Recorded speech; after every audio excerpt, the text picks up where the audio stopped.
This is a TCGA20 LLC video. Ever since the beginning of time, this idea has been a source of fascination for a wide variety of people, including scientific researchers, futurists, and storytelling enthusiasts. It has always been a source of intrigue to consider the possibility of humans residing and working on Mars. This goal is moving closer and closer to becoming a reality thanks to the efforts of the National Aeronautics and Space Administration, NASA, of the United States of America, as well as private enterprises like SpaceX. An investigation into what it could be like to live such a life is something that should be done. Mars presents a one-of-a-kind combination of chances and challenges, and as a consequence, it compels humanity to re-evaluate fundamental components of society, as well as the mechanisms that contribute to the ability to survive. In order to commence the process of colonizing the red planet, it would not be sufficient to simply adapt to a new environment. Rather, it would be essential to construct an altogether new philosophy of life in order to achieve this objective for the purpose of colonizing the red planet. In the event that there was life on Mars, buildings would need to be constructed in such a way that they could withstand the extreme conditions that exist on the planet. Due to the fact that Mars has a thin atmosphere that is mostly made up of carbon dioxide, the surface of Mars is fraught with peril. The atmosphere in question does not include any air that is breathable and does not give any protection against the harmful effects of solar radiation and cosmic rays both. It is possible for temperatures to range from a bone-chilling minus 125 degrees Celsius, minus 195 degrees Fahrenheit at the poles during the winter, to a more comfortable 20 degrees Celsius, 68 degrees Fahrenheit, near the equator during the summer. Extreme temperatures can be found in both the poles and the equator. It would be necessary for settlers to have access to sophisticated shelters in order for them to be successful in such conditions. These shelters might be built underground or strengthened with materials that are able to deflect radiation and give insulation against the cold of the environment. It would be necessary for these habitats to have infrastructure that is capable of producing food, recycling water, and manufacturing oxygen in a closed-loop environment in order for them to be entirely self-sufficient or self-sufficient.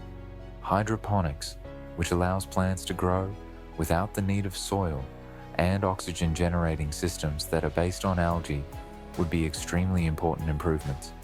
Hydroponics offers the ability to grow plants without the use of dirt. The reduced gravity that is present on Mars is another important characteristic that has an effect on the day-to-day life of people who live there. It is possible that the human body would experience a gradual decrease in bone density and muscle mass if it were to feel only 38% of the gravitational pull that is emanating from the Earth. For the aim of mitigating these disadvantages, it is highly possible that settlers would be obliged to engage in intense daily exercise regimens employing specially built machinery that duplicates the resistance that is caused by the gravity of the Earth. This would be done in order to mitigate the effects of these consequences. On the other hand, despite the fact that research carried out on the International Space Station has provided light on these challenges, the question of how people would adjust to reduce gravity over the course of a longer period of time remains unresolved.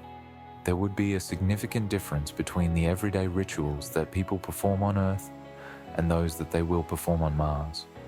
As a result of the fact that the duration of a day on Mars, which is referred to as a sol, is around 24 hours and 39 minutes, which is comparable to the duration of a day on Earth, the adjustment is made easier.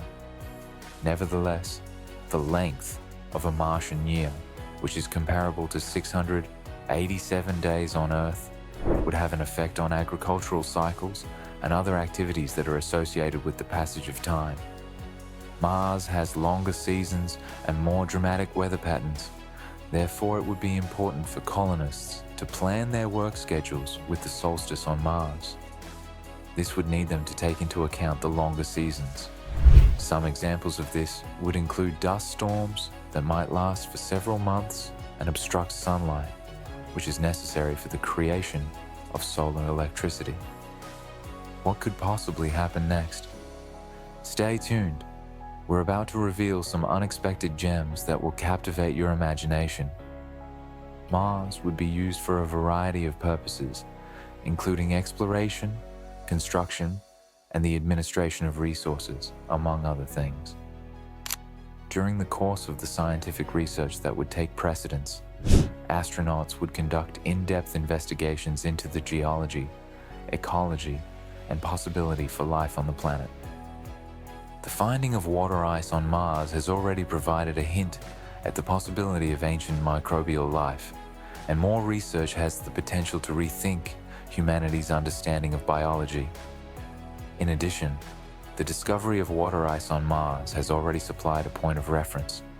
An additional crucial component of the labor force on Mars would be the development of infrastructure, which would involve the establishment of habitats, energy systems, and transportation networks. When it comes to communication and decision-making, the distance that separates Earth and Mars offers a significant obstacle that must be overcome. The distance between Mars and Earth is approximately 54.6 million kilometers, 33.9 million miles, when Mars is at its closest distance. It is probable that the psychological toll of living on Mars will turn out to be one of the most major obstacles, despite the fact that there are significant barriers in terms of both science and technology. In addition to being cut off from the rest of the world, the settlers would also be confined to living quarters that were extremely cramped, which would put their mental fortitude to the test. Resource management would be a question of survival, rather than a matter of convenience.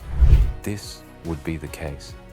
Each and every aspect of life on Mars would require the capacity to recycle materials and make the most of available resources.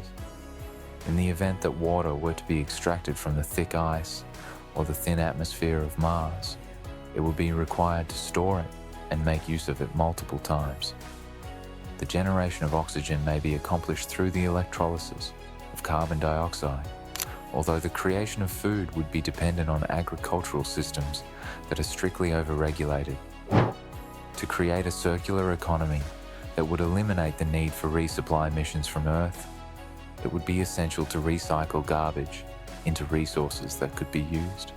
This would result in the formation of a circular economy. On the other hand, the advantages of residing and working on Mars are equally as important as the challenges that are associated with doing so. The first step that humanity has taken toward becoming a species that can exist on multiple planets is the exploration of Mars. Thanks for watching.